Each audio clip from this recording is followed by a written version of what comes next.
Well, good afternoon, and thank you, Lisa. You have been an extraordinary leader. I have talked with many of our CDFIs, also known as community lenders around the country, and 201, they talk about your support and your leadership, especially during some of the most difficult times. So I thank you, and I'm very honored to be with you as we make this announcement today. And of course, thank you to Secretary Janet Yellen and Senator Mark Warner and Chairwoman Maxine Waters for your leadership. Today, as we encourage everyone to get vaccinated all across our nation, students are going back to school in person. People of faith are back in pews, and small businesses are back open. As we begin to emerge from the pandemic, we have the opportunity to take stock of where we've been and where we're going. And so this much is clear. The pandemic exposed the flaws, the fissures, and some of the failures in our economy.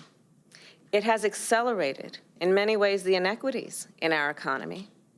And so when we took office, President Joe Biden and I knew that more than repair, we must reimagine our economy. Small businesses, of course, are at the center of this reimagining. Small businesses create jobs. Small businesses create wealth. Small businesses employ half of America's workforce. And small businesses keep our nation competitive. And small businesses are critical, therefore, to our nation's future. Right now, small business owners don't just need relief. They need access to capital. That was true before the pandemic, and it remains true today. I recently met with a small business owner named Lorena. She is the owner of an artisan empanada business in Colorado. She started her business, as so many have, in her own kitchen. But when she tried to get a loan to expand, the banks used a word she had not heard before. They told her she was, in their words, not bankable. Well, they were wrong. Through hard work, she proved them wrong. And her business has since expanded to multiple locations, and she has employed many people in her community and mentored many more. Lorena is not alone. I also recently met a small business owner named Rain. She owns a catering company in Oakland, California. And when she first started out to cater, to deliver her wares, she needed a van. But she couldn't even get a small loan from a traditional bank to purchase that van until she went to a community lender that agreed to support her and her small business. And here's the truth. Traditional banks have not always seen or understood the vision of women small business owners of color, small business owners who serve low-income communities.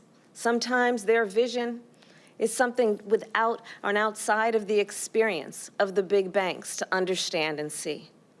Community lenders, on the other hand, were founded to see that vision, to get it. And over the past months, I have been in direct contact with many of the most active community lenders in our nation. Those who serve rural communities in Oregon, urban communities in California, those who serve low-income communities in the Mississippi Delta, tribal communities in the plains of South Dakota, where, for example, Native women are making quilts that are important to their community, are part of the tradition of their community, that are marketable in their community, and needed a community lender to recognize that fact, to support that work. You see, community lenders understand the value in providing access to capital directly to communities. And because they do, they add value to those communities, and by extension, to our entire nation. Which is why our administration is making a big investment in community lenders and actively working to increase community lending capacity. We believe that American entrepreneurs deserve the opportunity to start and grow a business. When they've got a good idea, let's invest in them. We all benefit. You know, I recently, just a couple weeks ago, hosted two of the survivors of the Tulsa Race Massacre, and as we all know, we commemorated 100 years since the passing of that great tragedy. And so two of the survivors, one 107 years old, Mother Viola Ford Fletcher, and her younger brother, 100-year-old Mr. Hughes Van Ellis, came to my office. And we talked about the Greenwood District and Black Wall Street.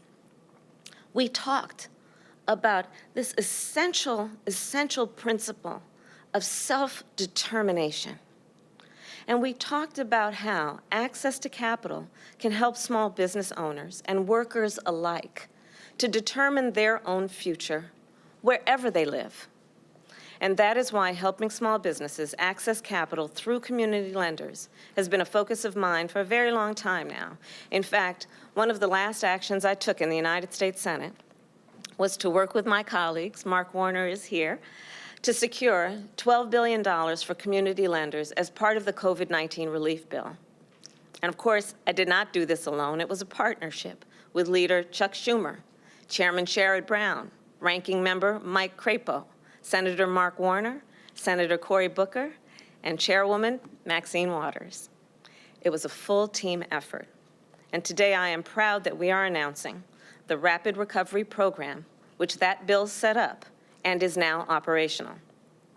$1.25 billion will be distributed to community lenders through this program. Lenders can use these funds for critical needs, such as to recover from the pandemic themselves. You know, many of these community lenders, you can think of them as small businesses of their own.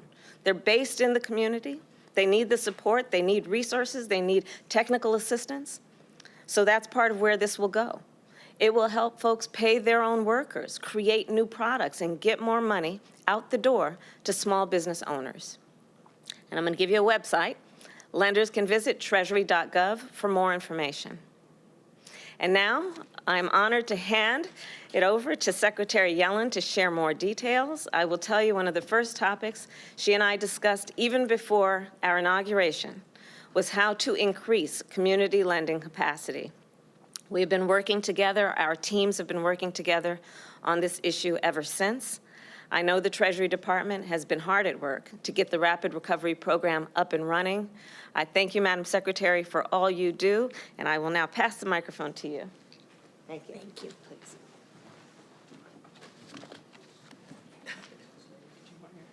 Sure. Thank you, Madam Vice President. Thank you for hosting us. And more importantly, thanks for elevating this issue.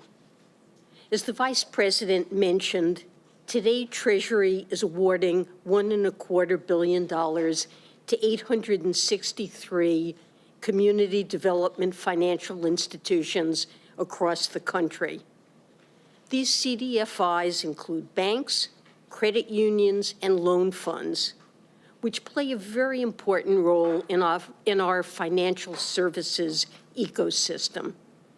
They serve people in places the sector hasn't traditionally served well. About 20% of CDFIs are headquartered in what are termed persistent poverty counties. About 40% are headquartered in majority-minority areas, namely communities of color, where they make loans to help people start businesses or buy homes. The Vice President is right. This is one of the first subjects she raised with me, the importance of CDFIs, and it's exactly the right place to focus our attention. Because these questions, who can access credit and capital and who can't, those questions are at the root of many long-term structural problems in our economy. For most of the 20th century, our economy was undergoing a convergence. There were richer areas of the country and poorer areas. But the poorer areas were catching up with the richer ones. The country was rising together. But today, that's less true. There's a divergence among local economies. And one of the trends we see is that some places don't have access to much capital, while others have an abundance. In fact, some forms of investment are heavily concentrated within just a handful of cities. Last year, for instance, 71% of all venture funding went to just 4 metropolitan areas. The disparity in who can access capital and where also falls along racial lines. About 16% of America's population lives in areas that are majority-minority areas. But that 16% of the population only receives about 9% of investment from mainstream financial institutions. And that's part of the reason the racial wealth gap persists. When I started studying economics in 1963, the average black family owned 15% of what the average white family owned. And that number hasn't changed in half a century. It's as close to a constant as we come in economic data. And this is a very unjust aspect of our economy. The Vice President made that very clear. But I would also add, it's a very unhealthy aspect of our economy. If you were designing a well-functioning American economy, you wouldn't have 70% of capital in any form flowing to just 4 cities, because that's not where 70% of the opportunity is. We as a country are missing out on so many venues for growth because our capital is bottlenecked by race and region. Research has shown that decreasing barriers faced by African Americans would produce substantial gains. This is why, even if you never apply for a loan from a community development financial institution, you should care about them. These institutions serve in places that the financial sector historically hasn't served well. And that lifts our whole economy up. By one measure, every dollar injected into a CDFI catalyzes $8 more in private sector investment. That means that today's announcement might lead to an additional $10 billion in investment. I know the President and the Vice President ran on a very ambitious agenda, Build Back Better, unwinding systemic racism, creating an economy that works for everyone. I believe this is what that looks like in practice. By channeling more capital into CDFIs, we're translating those ideals into reality. And this is just the beginning.